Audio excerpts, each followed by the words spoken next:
একটি হত্যাকাণ্ড, তারপর নীরবতা, আর হঠাৎ করেই আকাশ জুড়ে আগুনের ঝড়। এভাবেই প্রতিশোধ নিল ইরান। তেল আবিবের আকাশে যে বিস্ফোরণের ধ্বনি শোনা গেছে তা শুধু একটি হামলার শব্দ নয়, বরং এক নতুন সমীকরণের ঘোষণা। প্রশ্ন হচ্ছে, এটাই কি সেই প্রতিশোধ যার জন্য অপেক্ষা করছিল ইরান?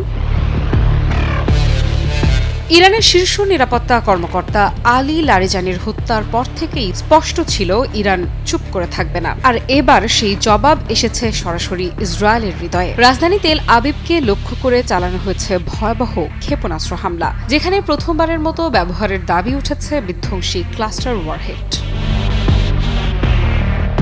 ইরানের শক্তিশালী সামরিক বাহিনী ইসলামী রেভলিউশনারি গার্ড ক্রপস জানিয়েছে, এই অভিযানে ব্যবহার করা হয়েছে খুররাম শাহর 4 এবং কদর মডেলের ক্ষেপণাস্ত্র। প্রতিটি ক্ষেপণাস্ত্রে যুক্ত ছিল একাধিক সাব মিউনিশন, যেগুলো মাঝ আকাশে ছড়িয়ে পড়ে একসঙ্গে বহু বিস্ফোরণ ঘটাতে সক্ষম। ফলে প্রতিরোধ করা হয়ে ওঠে অত্যন্ত কঠিন।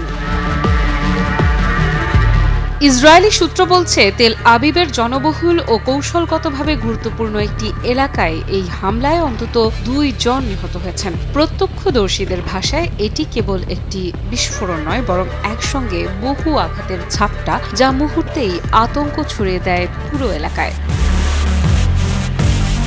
এই হামলার পর সবচেয়ে বড় প্রশ্ন, ইসরায়েলের বহুল প্রচারিত আকাশ প্রতিরক্ষা ব্যবস্থা কি চ্যালেঞ্জের মুখে? ক্লাস্টার ওয়ারহেডের মতো প্রযুক্তি যদি ধারাবাহিকভাবে ব্যবহৃত হয়, তাহলে ভবিষ্যতে ইসরায়েলের প্রতিরোধ কতটা কার্যকর থাকবে?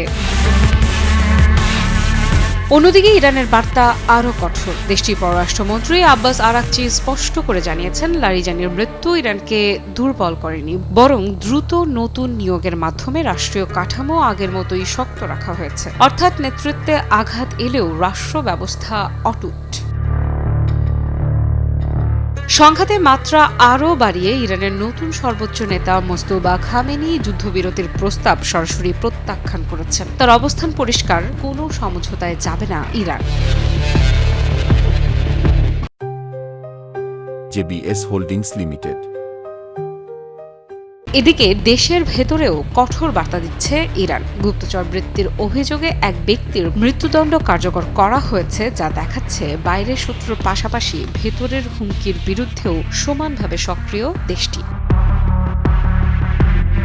2 সপ্তাহ ধরে চলা এই সংঘাত এখন এমন এক পর্যায়ে পৌঁছেছে, যেখানে প্রতিটি পদক্ষেপই নতুন উত্তেজনা তৈরি করছে, আর প্রতিটি আঘাত যেন আরও বড় আঘাতের ইঙ্গিত দিচ্ছে। এখন দেখার বিষয়, ইরানের এই প্রতিশোধের আঘাত কি শেষ নাকি কেবল শুরু? আফ্রিদা ইফরা, নিউজ 24।